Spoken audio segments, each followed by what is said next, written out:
तील पाणी घालीत होतं. आमच्या गावातलं एक जण मला आवाज देत होता, अय महाराज. मला तिकडून मी म्हणलं, अरे मी खुनीला मी बोलत नाही म्हणलं पाणी घालूच तर नंतर बघू. पण त्याला दमत, अय महाराज.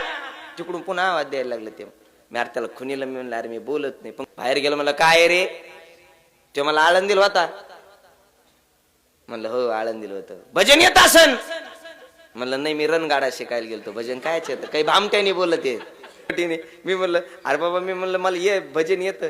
बरोबर महाराज. मग आपल्या बंगल्यात येईन भजनाला.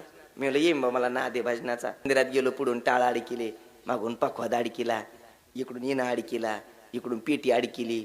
उचलत नाही तरी जोर लागा की हॅन्स गा ते उचललं. त्याच्या घरात आणून मांडलं. ते वटेरला झाकण असतं त्याला, पोर्च का काय म्हणतात ना, त्याच्यात आणून मांडलं.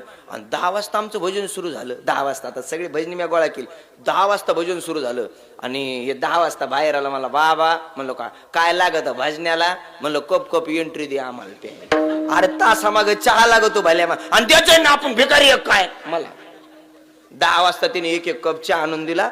पुढचं गेटचं कुलूप लावून घेतलं आणि मोठे कुत्रे बाहेर सोडले ना आतमध्ये जाऊन झोपलं. ते पाठ 5 पर्यंत त्याची आमची भेटत नाही. मध्यान रात्री भजनी दमले महाराज आमचे. ते म्हणले महाराज तो उक्त घेतले, तो आपलं पाय म्हणले आम्ही चाललो.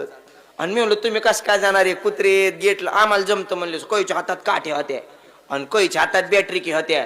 कोईनी बॅटरी की चमकिल्या आणि कोईनी कुत्र्यावर काठ्या उघरिल्या आणि कोईनी गेटून उड्या मारल्या. मी आपलं बसल्या बसल्या पाहिलं. मी आपण का गेटवर चढलो, आपलं का धोतर गेटला गुतलं आणि आपलं का धोतर फाटलं. मला उद्या गुंडेगावला जायला धोतर नाही आपलं. कशाला कोणाच्या नादी लागायचं. ठाईचा बैसोनी करा एक चित्त. आता मोकार कोणाच्या दारात काय बसा म्हणून मी पाठ 5च्या बारील 2चा सूर धरला आणि काकडा सुरू केला. उठा उठा साधू संत साधा पुला लिहितो. काकडा सुरू केला. हिची सकाळची झोप मोडली. ते डोळे चुळेत बाहेर आला. मला म्हणला बाबा. म्हणलो काय. अरे कवर उठा उठा जाण घरी आता. अरे म्हणलं तुला काही लाज आहे का नाही. बाकीचे कुठे. म्हणलं बाकीच्या गेटून उड्या मारता आल्या, मला कुठं धोत्रामुळं मारत. तुला लाज नाही रे. म्हणलं तुला कळत. ते म्हणलं काय काय बाबा, आपल्या घरात 10-20 लाख रुपये आलते. कुठं वॉचमॅन ठेवा म्हणून तुला भजन ठेवलं आपल्याला का हरिखे का काय म्हणला.